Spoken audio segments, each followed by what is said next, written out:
There's our title. It's Developing a Collaborative Inquiring Profession Focused on Equity and Quality.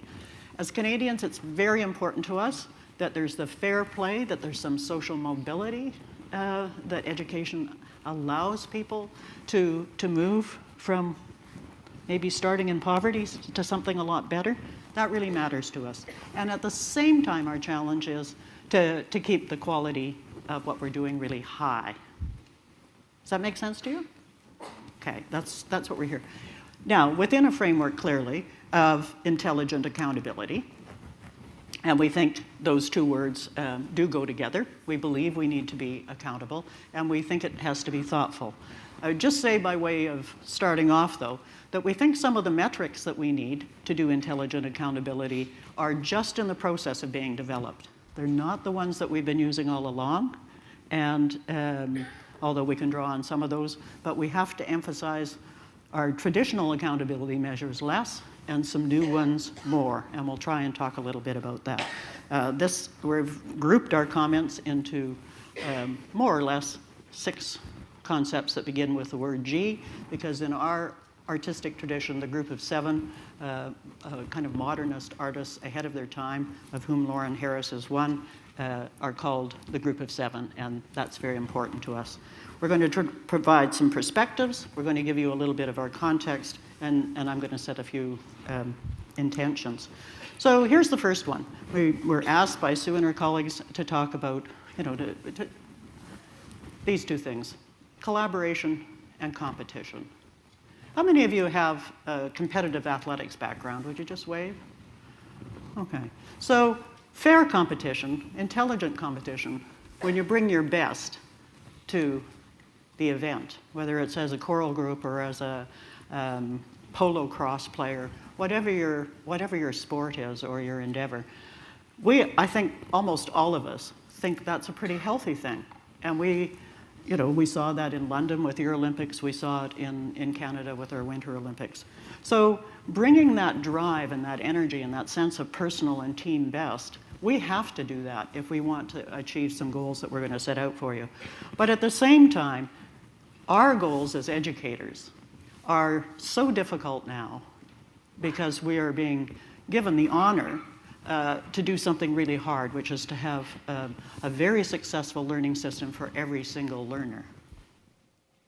And that cannot be done, no matter how brilliant you are individually as a teacher, or as an educator, or as a head, or as a chair of an organization. You cannot do that alone. Or if you can, please, we'll leave our email, and please get in touch with us, because we would like to come and video you and take your secret back. In our setting, we can't. It has to be a team sport. So we have to bring that competitive drive, if you like, to the collaborative approach, to the team approach, to the group approach, whatever you want to call it. How many of you would agree with that?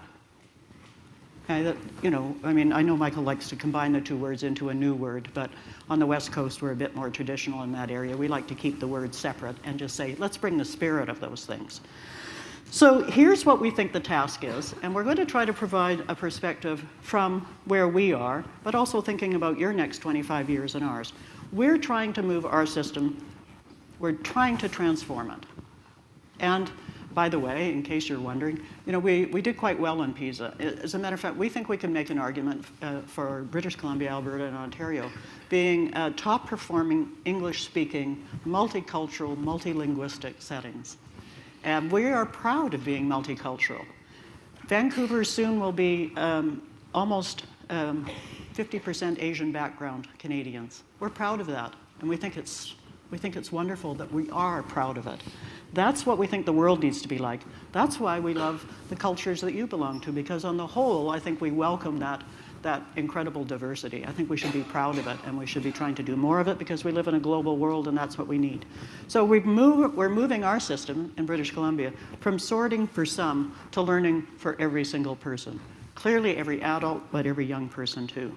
And here are some of the big categories. I mean, you'll make these slides available, right, Sue, to everybody, but you can see on the screen. We would talk less about even the word pedagogy, although I talked to a person from your organization who loves it. We don't talk about instruction and teaching so much. We're trying to talk much more about learning. And so in a phrase about what we're trying to do, we would always put the word learning first, not second. We wouldn't say teaching and learning. We'd say, let's think about these learning principles, let's design around them, and then let's think about what kind of structures we need to build. Now, that's a different way of thinking for us, and I don't know, we'd love to have some feedback from you after the session. We're moving much in kind of some exciting ways away from, say, reporting 3 times a year to parents formally, to ongoing reporting using digital media, just like the young woman spoke yesterday about sending writing samples to people at work. And we think that that's a very promising and engaging way of using technology. So much more about coaching learning and much less about constant grading and marking. And you know, you invented really assessment for learning. We're very taken with that. Teaching teams working together, schools working together, leadership by contribution rather than thinking a way we would think somewhat differently from Michael and perhaps Andy is that we have always thought of schools as being at the center, because that's where the people are. That's where teachers and principals and learners and their families and their neighbors are. That's the center. Everything else to us conceptually revolves around that center. And if we can link those centers across the country, then we have the system. And we think of, I know Michael's thinking about systemness, we think of community-ness. If we're one big British community, or British Columbia community, then we feel that we are on the right track if we're engaged in shifting our system over to this right-hand side. And the last one is, we think business as usual is over, and we think genuine transformation through inquiry and through being openness to innovative practices, that's the space we're in now. That we can't just recreate the best of what we've done. We have to move into that new space. And that's a bit of the context of British Columbia, because we're probably the people who left our various countries, with the exception of our indigenous population who've been on the land for 10,000 years. The rest of us are newcomers, and we kept being dissatisfied and moved till the edge of the continent until we couldn't move anymore. So we're slightly rebellious. Is there anybody in here who's slightly rebellious? No, okay, well, 1 or 2, but they're all sitting over here on the right wing, and the people who aren't are sitting over there. So here's our first point. We think that everybody needs to read this book if they haven't already. We know a few of you have, but Carol Dweck's book on the growth mindset, which at least one of your British mayors needs to read, is about this concept. It's a very good book for young people to read, for parents. Carol's done an excellent job. She's a Stanford professor. What our systems need to do is help people move towards a growth mindset. So if your accountability system is in the fixed mindset, then it's teaching about winners and losers and, you know, bad things, stupid people. Then people start avoiding challenges because they're afraid to try. It has to have a growth orientation. It doesn't mean you can't have standards. You have to have standards. But it has to be the kind of growth that you would want in your family, where you say, you know what? You can learn this. It just requires some efforts and some perseverance. So the growth mindset has to infuse, we believe, everything we do. Now, how many of you would agree with that, even without reading the book? You know, I think educators are drawn to this idea. But you need to teach, from our perspective, parents and politicians and policymakers at the local level why the growth mindset matters. And Carol does a really good job. And if your people don't like reading, then there's really good video clips of Carol showing how even really, really bright, capable kids who are, you know, your star students, if we're not helping them get a growth mindset, we're doing them a real disservice, because they will be afraid to tackle the tough challenges that are part of our global environment now. So that's the first thing. Test your policies and what you're doing at your school level and in your network of schools and your networks of networks against, are we creating a growth mindset, and what are the pieces of evidence that we are? The second thing is goals. North America has been fixated around SMART goals. They're specific, they're measurable. They're usually about 2%. Let's get better at reading by 2% by the end of the year. That does not work in our culture, and here's what does.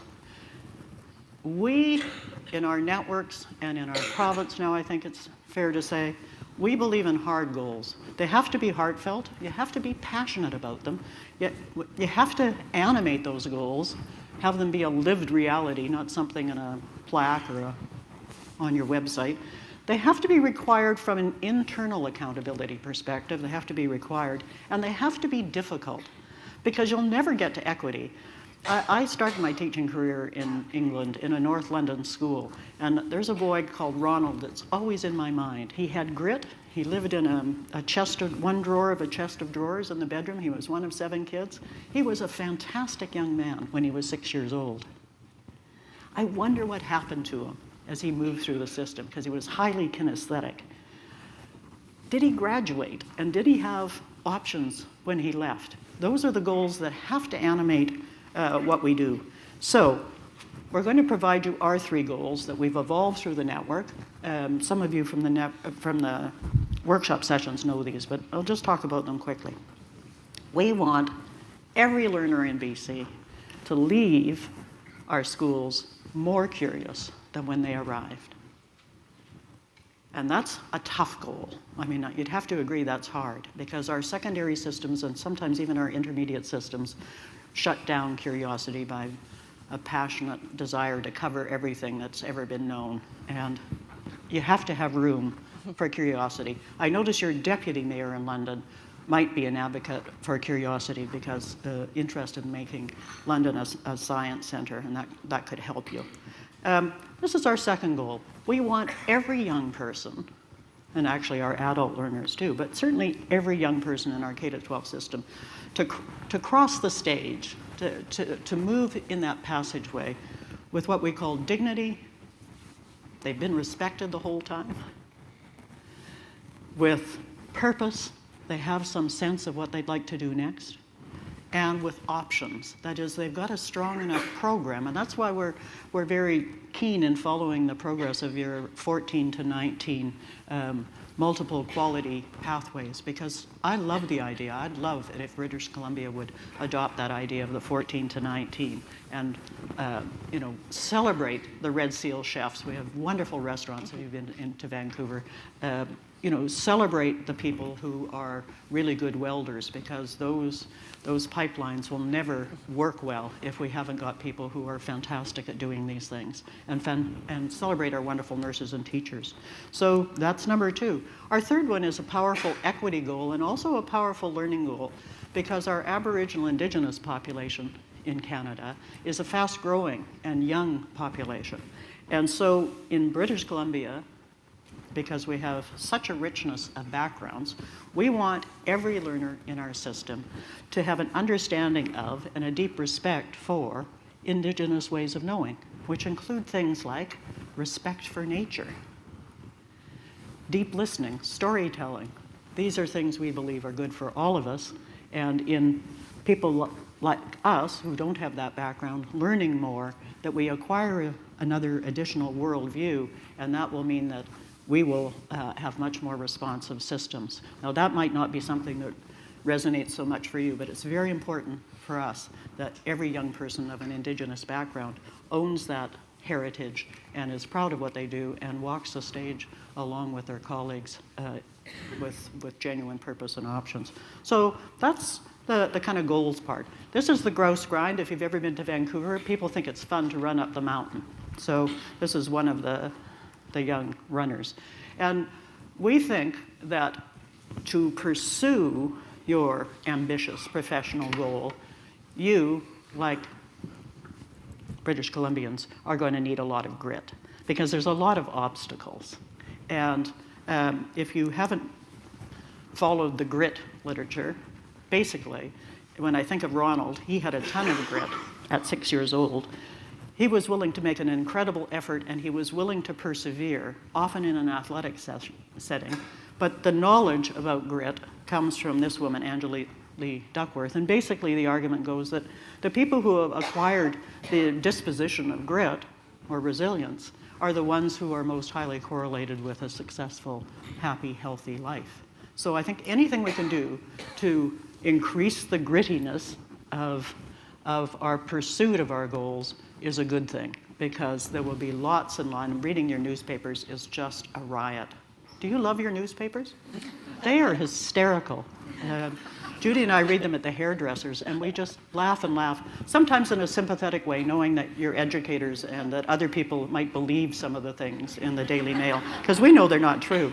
But Paul Tough is a Canadian journalist. He's written a very good book, and you can Google his name and find his speech that he charges a lot of money for, and you can just hear it for free online when he summarizes his ideas about, well, the research on grit, curiosity, and the development of character. This is a good place to... Yeah. And at this point, what I'm going to ask you to do is say, okay, a growth mindset, grit to pursue the goals, whether it's an individual learner or a team of learners, the 6 Welsh schools that are working together as a sort of family of schools. Does that make any sense to you in your setting? So remember the strategy? It's called say something. So turn to this person next to you who you find deeply intellectually attractive. We're going to stay at the head level now. Say, you know what? Here's what I think makes some sense to me. We'll use an appreciative approach. And if a colleague would come to you, because we've got some injured participants who need somebody to come to them. And we'll just take 2 minutes to have that conversation, and then Judy will wrap it up.